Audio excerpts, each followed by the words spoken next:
I had Justin Jefferson, and I think I need to start this particular segment because I think you do.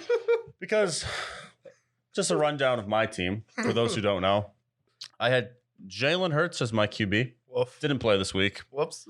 So I started Trevor Lawrence. I'm like, oh, but they blew out the Texans. They must have scored a bunch. Nope. Trevor Lawrence scores 5 points. Fuck. Damn, that sucks. And then I make the mistake of putting in Leonard Fournette last minute for Travis Etienne. Travis Etienne had 27. Leonard Fournette had 8. Fuck. Damn. Mistake. Aaron Jones. Aaron Jones plays well. I'm not even going to shut on Aaron Jones. Aaron Jones had a fine game. Good for Aaron Jones.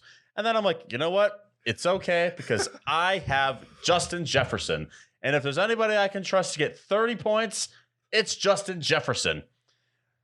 Yes, he's facing Jair Alexander. Jair Alexander is a great corner. Yeah. He's really great. Arguably, if you want to, you can put him as the best in the league if you want to. If you want to. If you want to. Yeah, sure. if you want. Yeah. But I forgot something about this team. I forgot that the Vikings are the most fraudulent 12-4 team I've ever seen. And that Jair Alexander is Justin Jefferson's father. I forgot about that. I also forgot that Kirk Cousins shit his tidy whities in this game. He was god awful. The Vikings. What time were they playing? They're playing at 4 o'clock. Yeah, not one. Isn't that a coinky dink? And now, for me, here's a list of teams that have a better point differential than the Minnesota Vikings. Okay. And by the way, for context, this Minnesota Vikings team is 12-4. Uh-huh. The Oakland Raiders. The Denver Broncos. The Denver Broncos. Wow. And the Pittsburgh Steelers. I mean, they can make the playoffs, but Okay. But are they 12-4? no. They have a negative 19 point differential. Negative 19. 12-4. They are 12-4. And they have a negative. And why is that, you might ask? Why is it negative 19? I'll tell you why. Because every game that they lose, they get torched. They get torched in every game. Every single game that they lose, it's embarrassing. They nearly got blown out by the Colts. Honestly, should have lost to the Colts. Right. They were down 33-0.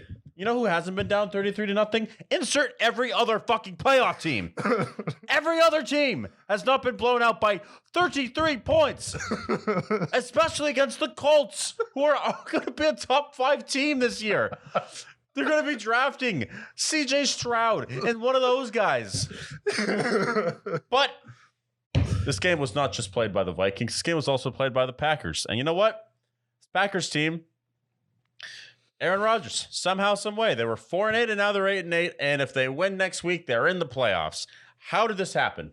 Because there's another game that we're going to be talking about later, the last game of the week, that also doesn't make any sense. How the fuck are the Packers in the playoffs? How are they?